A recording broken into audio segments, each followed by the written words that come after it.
It is the Fix California Hour on the John Phillips Show. Johnny is away this week. He'll be back on Monday. It's Randy Wang here. 800-222-5222 is the telephone number. 1-800-222-5222. You can email us at johnnydon'tlikeshow@gmail.com and search for the John Phillips Show wherever you get your podcasts.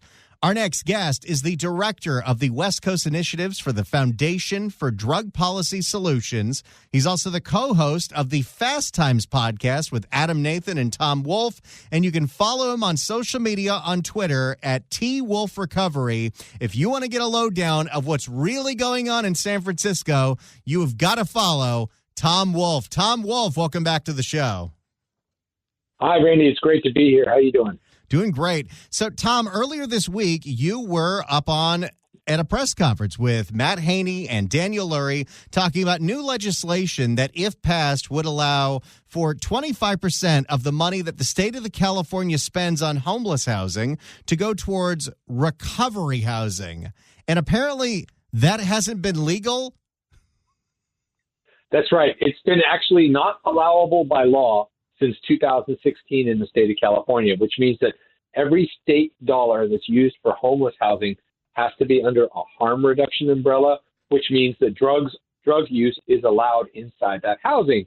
And what we found is, after reviewing all the data for the last 5 years, we found that in cities like San Francisco, 21% of all drug overdose deaths that happened in the city, and we've had 4,000 of those since 2020, were inside supportive housing or housing for the homeless. So there's a need for this. There's a lot of people that are coming out of drug treatment that are being placed in these types of housing where everybody around them is using drugs. Drug dealers are all over the streets in front of this housing. So we need to create an alternative for these folks to give them a real shot, a real chance at finding a recovery, just like I had a real chance at finding recovery, which, now I'm almost 7 years clean and sober because of it. Well, and you've talked very openly about your journey and your recovery, and you've also said that when you got out of rehab for your addiction, if they put you in one of these SROs in the Tenderloin, you'd be dead.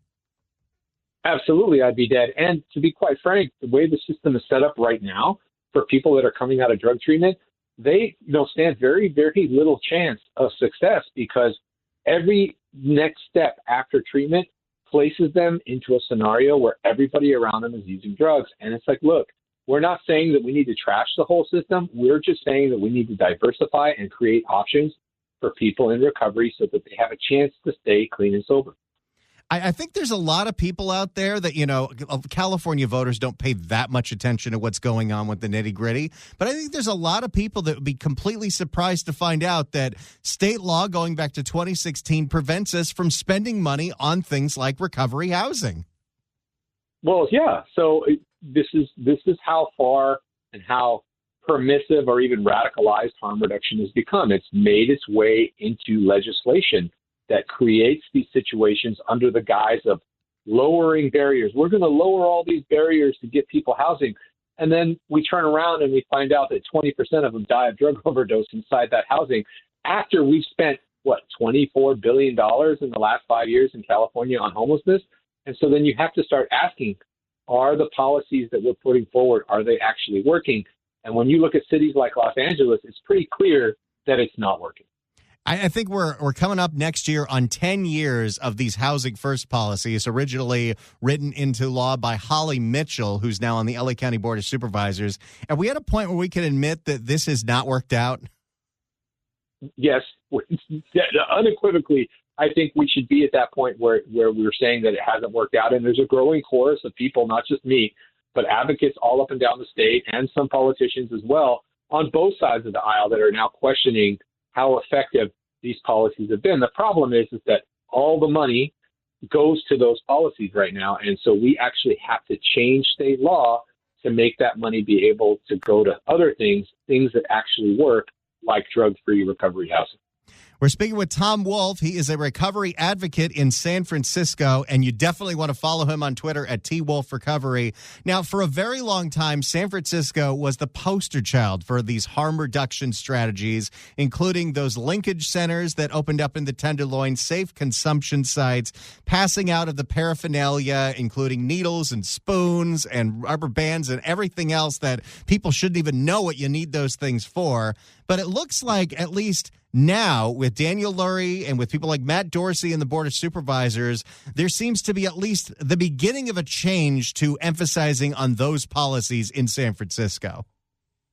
Yeah, there definitely is a step away or a move away from harm reduction, and we're pivoting as a city towards recovery. And it's something that I and many others have been working very hard on the last 5 years here, is to change the narrative from this radical harm reduction approach to one that focuses on getting people clean and sober and giving them a chance at a better life. And so the new mayor, I've been talking to him since he announced his candidacy. We've been talking privately about, the things that he can do to move the city away from the radical harm reduction towards something that's more recovery focused. And now we're starting to see that play out. The thing I want to point out, though, is that, he's been mayor for like 3.5 months. It took us a decade to get to where we're at today. So we're not going to get out of it overnight, but it's really refreshing to see the steps that he's taking here. And I'm hoping it's like a domino effect. I'm hoping that the next mayor of Los Angeles will start embracing more recovery, and the next mayor of San Diego will start embracing more recovery. And you'll start to see that kind of flip here. You see the mayor of San Jose is already very, very pro-recovery in his approach to the homeless crisis down there.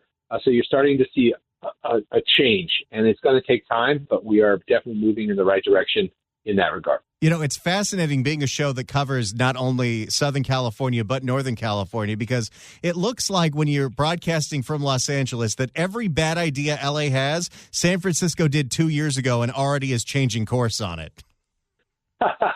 It's not just LA. So Denver has followed San Francisco's lead in the last 2 to 3 years, and they're falling apart at the seams. Portland, Oregon is a mess.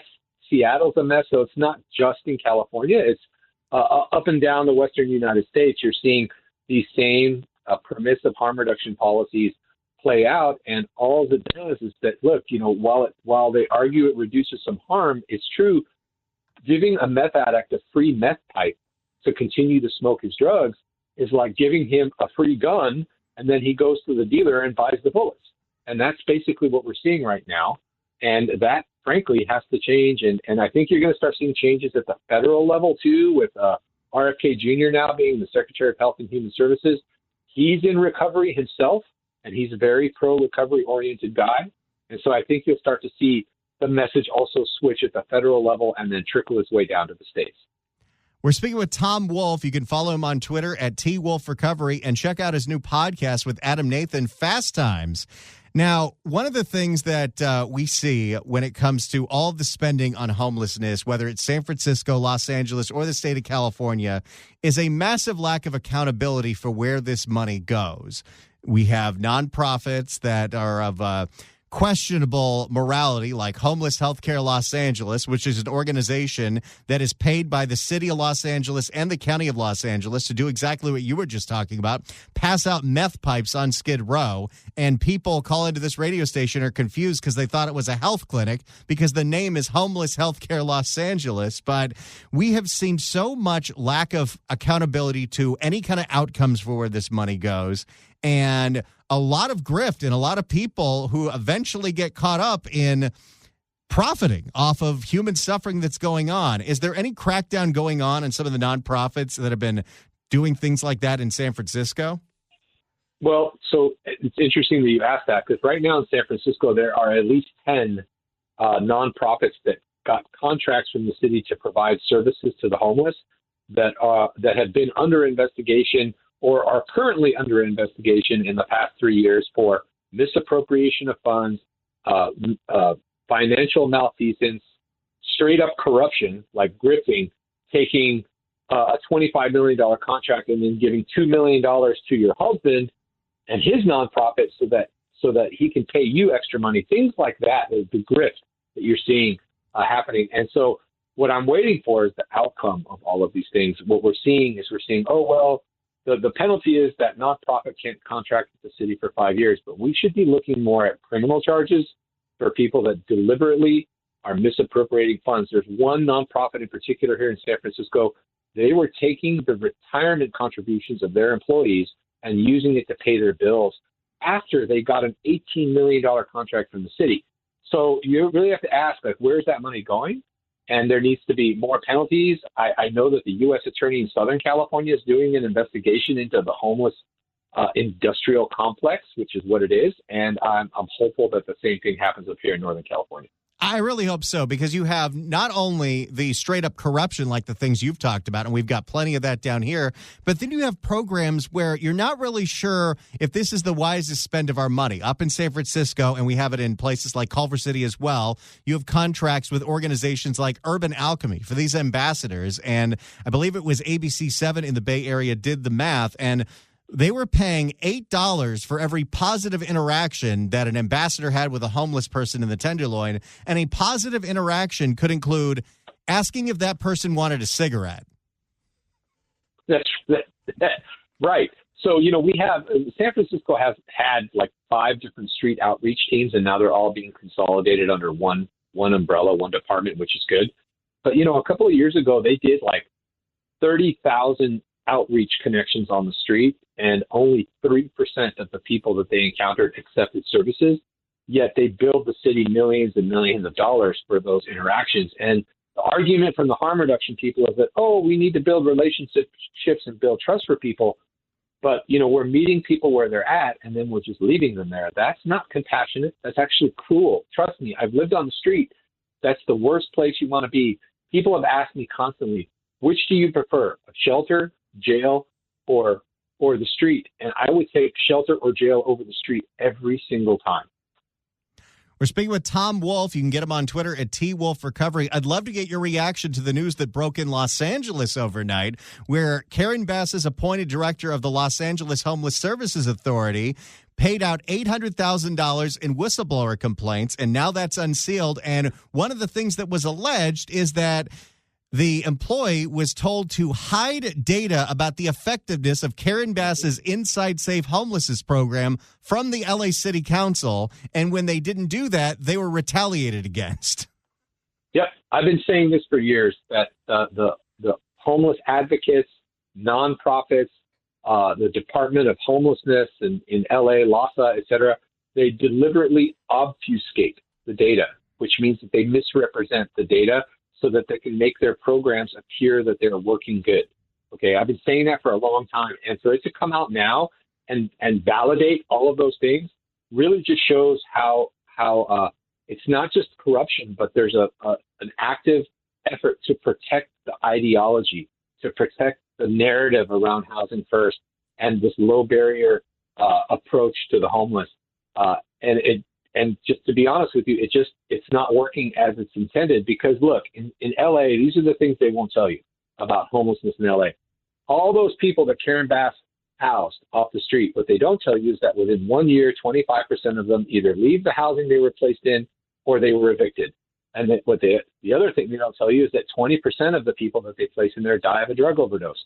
How come that data is not included with all the positive data so that we, the public, the taxpayer, can get a clear idea and a clear message of whether or not what we're doing is actually working? And that's the only way that we can fix this problem, is if we actually know the truth. And so, that's part of my advocacy work too, is I try to tell the truth. I try to expose the truth. And so I appreciate when people finally get called out and you can see that it's not just corruption, but they're trying to protect their ideology, and that needs to be called out as well. Well, and they're touting successes when you look at the data that you can't make up, it's just an absolute failure. We started covering homelessness heavily here in 2016, and Dr. Drew was looking at the numbers. It was shocking that at that time, 3 people a day were dying of overdoses in Los Angeles County. That number is now up to 7, and they're still touting that all these programs are successful. Yeah, I don't look. Harm reduction doesn't really work with fentanyl, because with fentanyl, all it takes is 2 milligrams and you're dead. To be honest with you. And The problem is all these policies that are in place were put in place when we were still talking about heroin. And for people that don't understand the difference, fentanyl is 10 to 100 times stronger than heroin is. So we're talking about interventions that work for a much weaker drug than what we're dealing with today. And so for people that are addicted to fentanyl out there on the street, we require intervention. They have to be intervened upon at some point. We can't just keep outreaching to them, giving them foil pipes and straws for them to smoke their drugs. We actually have to start having hard conversations with people about treatment. And for those who are exhibiting what they call negative behavior, i.e. stealing things from Walgreens to support their addiction, they need to be held accountable and probably forced into treatment. We're speaking with Tom Wolf. You can get him on Twitter at TWolfRecovery. He is a recovery advocate in San Francisco. Well, Tom, it's been about 100 plus days now of Daniel Lurie as mayor of San Francisco. What's your take? I would give him very high marks because, one, he's available. The previous mayor, it was almost like dealing with the mafia. I hate to say it, where you had to kind of kiss the ring and everything was very transactional with her. Mayor Lurie is very open. He's available. He's surrounded himself with really smart people that understand the challenges. I've spoken with most of them, even prior to them getting appointed to their position. So they've heard my perspective for a long time. And you can kind of see the results. They're talking about standing up 1,500 shelter beds in the next 6 months. They're embracing clean and sober housing that's city funded instead of state funded. They're embracing the idea of having a clean and sober homeless shelter as part of their continuum of care. They're buying more treatment beds and adding them to the Department of Public Health. So these are all things that need to happen at scale. And I give him high marks again for actually pursuing that and trying to do the right thing. And then on top of all of that, he's really embraced and made public safety a cornerstone of his administration. Look, we all have compassion for people that are struggling with homelessness. All of us do. Doesn't matter what side of the political spectrum that you're on. But when people are committing crimes to support their addiction, which is driving a lot of the chaos that we see on the street today, they have to be held accountable. And that's something that we stopped doing for about 5 years in San Francisco. And it literally brought our city to its knees. And now we're starting to slow kind of climb out of that hole that we dug ourselves. Tom Wolf, he is a recovery advocate in San Francisco, and he's also the co-host of the Fast Times podcast with Adam Nathan. And Tom, I just hit subscribe. I'm going to listen to your most recent episode on the way home today. Tom, thank you so much for coming on with us, and thank you so much for what you're doing every day in San Francisco. I think it's really making an impact. I appreciate it. And yeah, we're turning a corner because recovery works, and we really need to support that. So thank you. Thanks so much. We'll talk to you soon, buddy. All right, take care. If you'd like to email us, you could do so at johnnydon'tlikeshow@gmail.com. That's johnnydon'tlikeshow@gmail.com. And hey, maybe you need some nostalgia in your life. Maybe even though things are starting to improve in San Francisco, just for the heck of it, you want to hear what it sounded like when London Breed was running that city. And less tolerant of all the bullshit that has destroyed our city. Well, we've been covering London Breed since the Coven days when the Spirit moved her to rip off her mask at the Tony concert. If you are not here, FOMO. So search for The John Phillips Show wherever you get your podcasts, Apple Podcasts app, iHeart, Spotify. Search for The John Phillips Show. Hit subscribe. And I don't actually know how any of this works, but I assume if a whole bunch of people subscribe, then we can make that money. I don't actually think we see any of it, but it makes us look good. 800-222-5222 is the telephone number. 1-800-222-5222. You can email us at johnnydon'tlikeshow@gmail.com and search for The John Phillips Show wherever you get your podcasts. Let's go to Dan in Sonoma. Dan, hello. Randy, great show. I really appreciate what you guys are doing. I got a couple of comments and thoughts. One is that, in my view, the Democrat policies across the board are designed to fail. And the reason why I say this is because, think about it, what have they succeeded in solving over the last 50, 60 years? Nothing. If they solve something, that means we don't need them anymore. And we don't need their policies, we don't need their committees, and the billions of dollars that they're pilfering through all these all these problems up and down the state, which they've caused, by the way. And the second is, regarding homeless, I've always hated the term homeless. It's too much of a generic word. There's a whole variety of reasons why people are on the street. But if you are a drug addict, you've made a choice. You're not someone that is mentally ill. This is self-induced mental illness, and that's how it should be looked at, and that's how it should be treated. The solution is enforce the law. There's a whole variety of laws that are already on the books. If you enforce them overnight, you'd see instant success. I mean, let's just say, forgive me for saying this, if someone is urinating or defecating on the street, which they do often, there's a whole variety of laws that person has violated, whether it's public indecency or you're having human waste on the street, which is a violation of health laws and so forth. But these laws are totally ignored by these cities like San Francisco, Sacramento, Los Angeles. Again, if you enforce the law, that cures the situation almost overnight.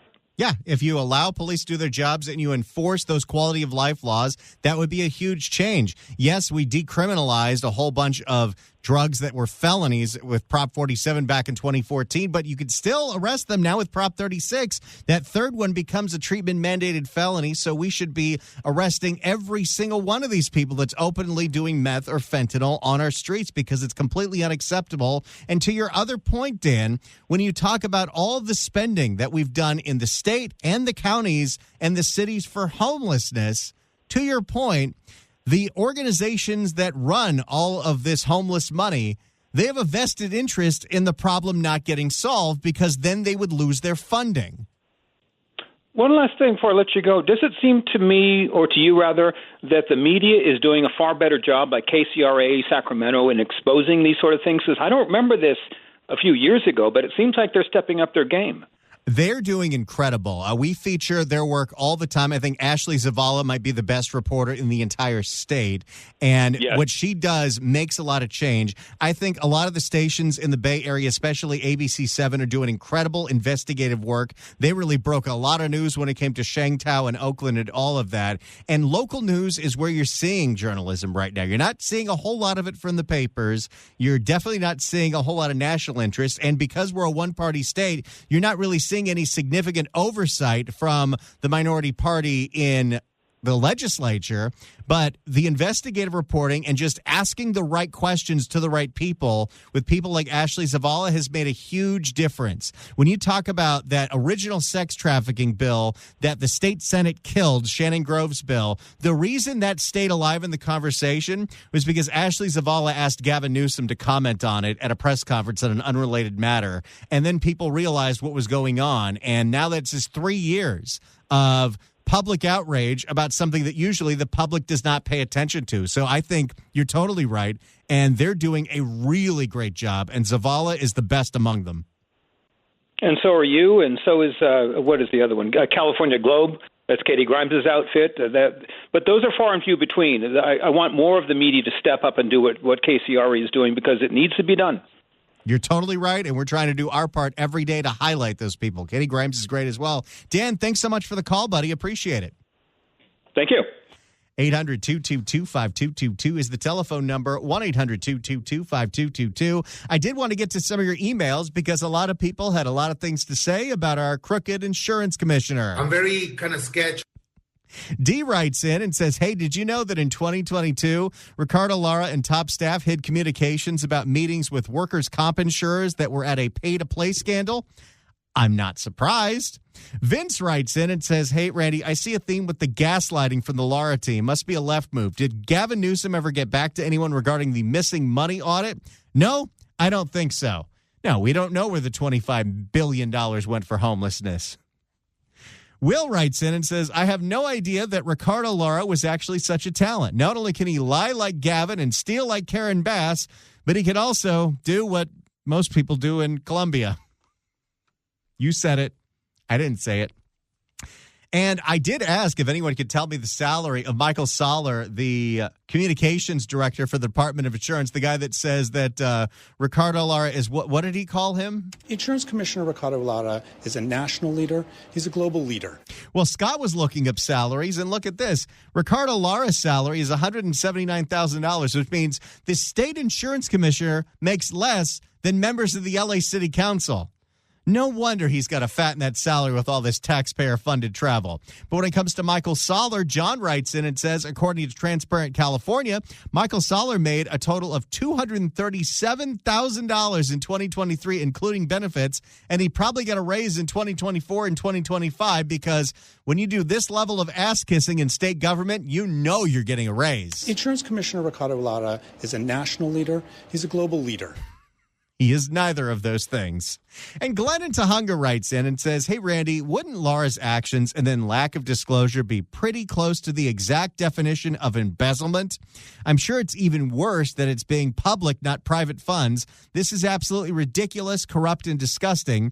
Why is he not being investigated yet? And who would be responsible for investigating him? Just curious. Well, one, if there are any actual law breaking that's going on, you would think the Attorney General would be the person who'd be investigating that. But unfortunately, our Attorney General is compromised. In Topanga. Just look at all of Rob Bonta's connections with the Dog family at the heart of the Sheng Tao scandal. Absolutely, absolutely. So your second level of accountability would be the California legislature.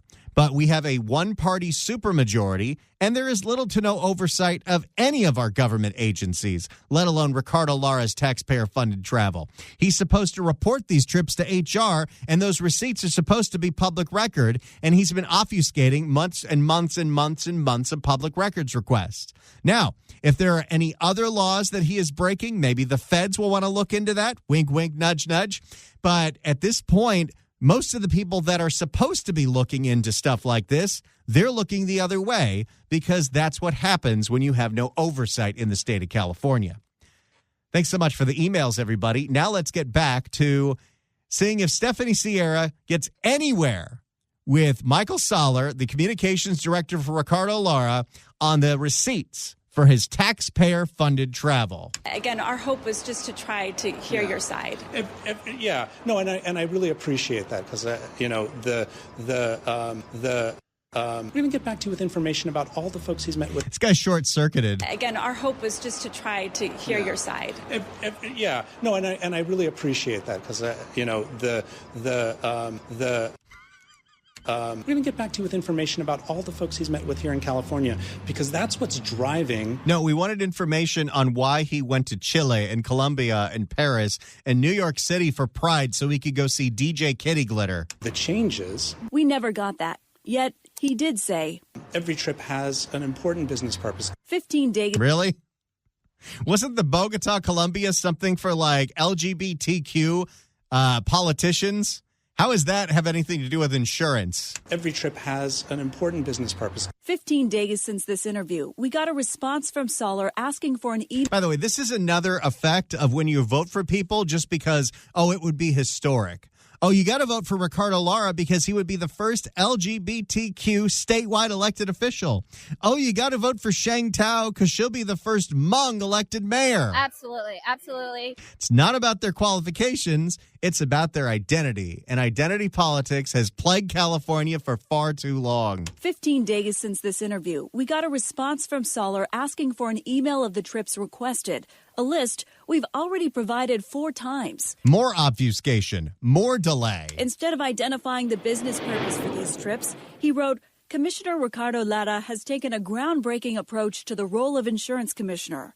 Going on to say, this is the most disgusting ass-kissing I've ever seen from anybody in the state of California. Absolutely. Insurance Commissioner Ricardo Lara is a national leader. He's a global leader. Nobody calls him either of those things. Going on to say, he's meeting the moment.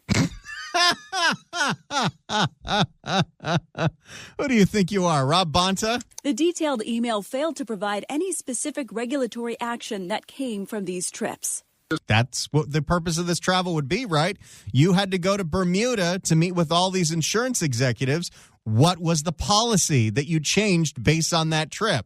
Why are we paying for you to go to a 5-star resort? It's hard to believe if there's documentation that these trips took place. We know they did. What's the issue? I mean, we're not playing hide and seek, I believe, but it seems like somebody is. We also have a significant chunk of records that are missing from our initial request. Okay. Is that something you can help us with? Yeah, absolutely. Please reach out to me. This guy is a piece of work, and he's making a ridiculous amount of money. So I guess he's doing what his job is to keep the public away from Ricardo Lara. Yeah, absolutely. Please reach out to me. I wasn't aware of that, so if there's things that are We have missing. sent you several emails explaining that, but I'll re-forward them to you. 7 on your side. I love that a lot of news organizations, when they hit a wall like this, they give up, they pursue another angle. ABC7 specifically, when it comes to Ricardo Lara, when they won't answer questions, when he won't make himself available for interviews, when they obfuscate like this, they make that the story. And that is what you do. That is fantastic journalism, just to show how not transparent these people are. 7 on your side found the commissioner made at least 46 trips across the globe since assuming office in 2019. And those were some of the COVID years, too. I got to become the state insurance commissioner. Then I could really get my travel bug going. But the records provided by his office are missing receipts and required travel documents from at least 30 of those trips. State law, specifically CalHR, requires a rigorous process to get taxpayer-funded out-of-country travel approved. We don't know if it was approved, and even though that is state law, if there's nobody enforcing it because we have no oversight, well, then it doesn't really matter, and Ricardo Lara knows that. Including a series of forms that look like this, where the mission-critical purpose needs to be identified. After our first story aired, we requested those forms again. But I just want to be able to hear that from you, if that is something you could prioritize for us. Oh, absolutely. Yeah, please reach. This guy's the worst. Absolutely. Yeah, please reach out to me again. He's so friendly, even though he is not doing what she asked over and over and over and over again, violating all kinds of public records request rules. You know, we take this records request, very seriously. We have a team that works on that, so I can follow up. Yet, we never got them. I love that they made this the story. In fact, aside from one, the department only provided records of a handful of trips that we already had. And in some cases, staff forwarded emails showing these records do exist, yet failed to attach them. There you go. Nobody gets to find out exactly what the purpose of travel was for Ricardo Lara to go party it up in Bogota, Colombia. Insurance Commissioner Ricardo Lara is a national leader. He's a global leader. Sure. And it's time to open up the California Crime Blotter. If the cashier is dummy. Questions? And this Crime Blotter story was actually submitted to us by Bev in San Diego. If you ever see a crime story and you want us to cover it, email us at johnnydon'tlikeshow@gmail.com. Bev writes in and says, some smash and grab criminals hit La Jolla. Hey, John and Randy, some smash and grab criminals hit La Jolla, California. This might be the reason why they want to separate from the city of San Diego. Loyal listener, loving the show from San Diego, Bev. By the way, thank you so much for sending that, and we're going to get to the story, but I just want to point out, we love hearing where you're picking up the show from, where you're listening from, whether you're listening on 790 AM in Southern California, 810 AM in Northern California, or on the stream anywhere around the world. Tell us how you found out about the show. Tell us where you're listening from and how you're listening at johnnydon'tlikeshow@gmail.com. That's johnnydon'tlikeshow@gmail.com. Without further ado, let's find out about this La Jolla smash and grab. Here's CBS 8. Tonight, the thieves are still on the loose, but the store's owner is hoping someone will recognize them or their car from surveillance video and turn them in. CBS 8's Steve Price joins us live from La Jolla, where the cleanup effort just wrapped up. Steve? Yeah, this wasn't a hammer smash and grab. This was a stolen car smash and grab. And Marcella, you can see the smashed windows have been boarded up. All of the broken glass, it's been swept. But unfortunately, in the window, all the glasses, the expensive frames are still gone. Oh, yeah, this was a eyewear shop, a glasses shop. And a lot of those glasses got destroyed when you drive a car through the shop. All the glasses, the expensive frames are still gone. Stolen this morning in a burglary that was caught on video. He's through the front doors, through the fish tank, right there. They crashed through a fish tank? So not only is this guy a jackass for destroying a building and stealing a bunch of glasses, but they killed some fish? They were in and out in less than 2 minutes. 5 thieves, one with a hammer smashing cases, the others grabbing high-end eyeglass frames. There's water throughout the... So where's the illegal secondhand market for fancy glasses? Is there like a knockoff Warby Parker at the flea market? What what is the aftermarket for all this stolen goods? Water throughout the store. Especially for glasses, because don't you need a prescription? Throughout the store. Keith Marshall got the call from his alarm company just after 4 Tuesday morning. He raced over from home to find this. It's a disaster. Oh, boy. Here's another angle of the break-in, this one from outside the store. You can see the SUV gets pretty scratched up. Keith is hoping someone will recognize the vehicle or the thieves. I don't know when this became a trend, but we went from stealing cars, stripping them for parts, and then setting them on fire to stealing cars to use them as battering rams to crash into buildings and then abandoning them. Who, between the damage they caused and the products they stole, put his losses well over $100,000. And good luck filing a claim on your insurance with that one. They got all of our Chrome Hearts inventory, which is a really sought-after high-end brand. And they got all of our Cartier inventory and then some miscellaneous. These are some fancy-ass glasses. Some miscellaneous other stuff. Keith says this is the third time his store, iStructure, which is located on Prospect in the heart of the Village in La Jolla, has been burglarized. And this one, by far, caused the most damage. This will ruin my season because I don't have the products I need to get through it. So it's very difficult. This guy's going to have to go out of business. It's unacceptable, and we cannot put up with this nonsense. And we got to figure out some way to stop all the smash and grabs. I don't know what it is, but there's got to be some way to prevent cars from crashing into buildings to steal everything, because it happens way too often, and apparently it happens so quickly police can't even respond. We got one more hour to go. Barbara Lee, Speaks for Me, is going to be the new mayor of Oakland. She sat down with KTVU for an interview. Let's see what she's going to do to the town. This is The John Phillips Show.